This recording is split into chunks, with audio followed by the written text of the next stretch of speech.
To build a better world sometimes means tearing the old one down. And that makes enemies.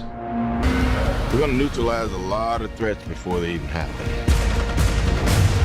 Thought the punishment usually came after the crime. SHIELD takes the world as it is, not as we'd like it to be. This isn't freedom. This is fear. This is the future of American justice. Dead or alive, you're coming with me. We need to give Americans a figure they can rally behind. We are on the eve of a technological revolution.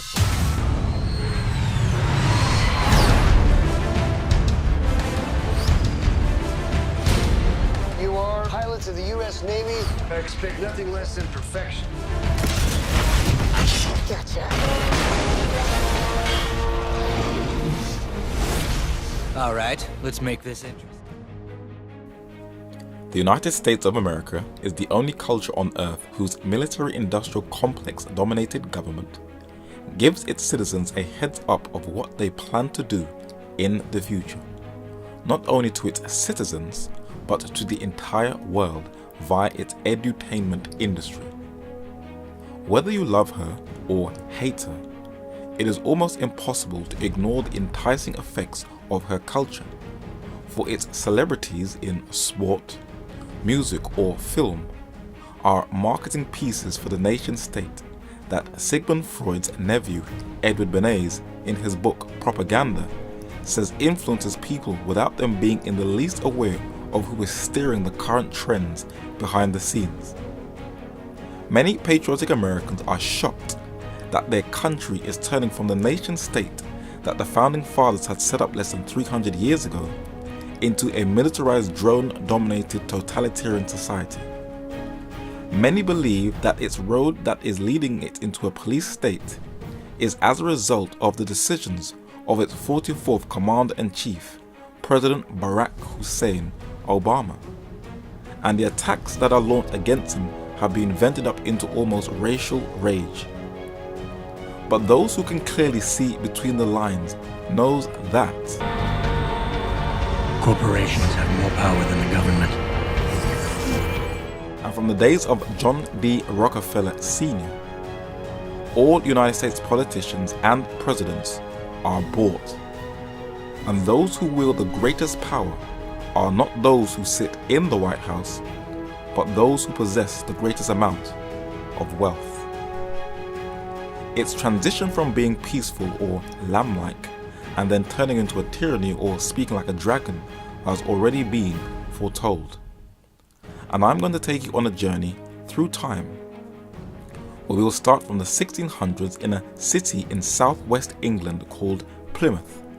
For this is where US history began, with a ship called the Mayflower and its voyage in 1620 to the New World, where the Pilgrim Puritan Fathers wanted to create a new society where they would not be controlled by a king, neither an established church. They named the spot of their landing after the seaport they left off from, Plymouth. And though Plymouth Rock is the foundation stone of US history, not everyone believes that they have reaped the benefits of the American dream. Our forefathers weren't the Pilgrims. We didn't land on Plymouth Rock. The rock was landed on us. Its police force is looking more and more militarized, resembling the army instead of a force to protect its civilians. And many are detecting that something is brewing, for even its future police look even more deadly, a dystopian look for America's future. Despite whatever conspiratorial theories, there's nothing to it. The system removes the threat of anyone exercising their independent will. Her ever-expanding edutainment industry is not only a warning to all the outside nations that she is a deadly military force to be reckoned with, where it promotes its huge army and its new military hardware, but it is also a propaganda tool to initiate young men into the military of the future to counteract any attack from a foreign invasion and train them that their military is the most superior on Earth. Sir, How'd you like to lead your own army? Dragon army. Thought we were going back to battle school. Or not? Where are we going? Much further. All firepower forward! He's in command. There's no stopping him. The United States spends more than $700 billion a year on its military. In fact, the United States spends as much on its military as the rest of the world combined.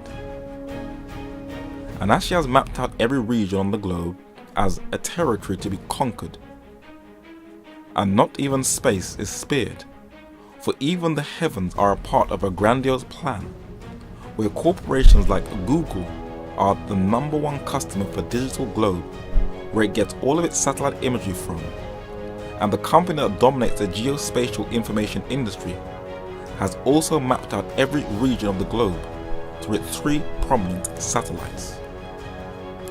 Being the economic center of the Earth, she will use her economic weapon to eventually manipulate all those on Earth, where eventually no man might buy or sell unless he's obedient to that system.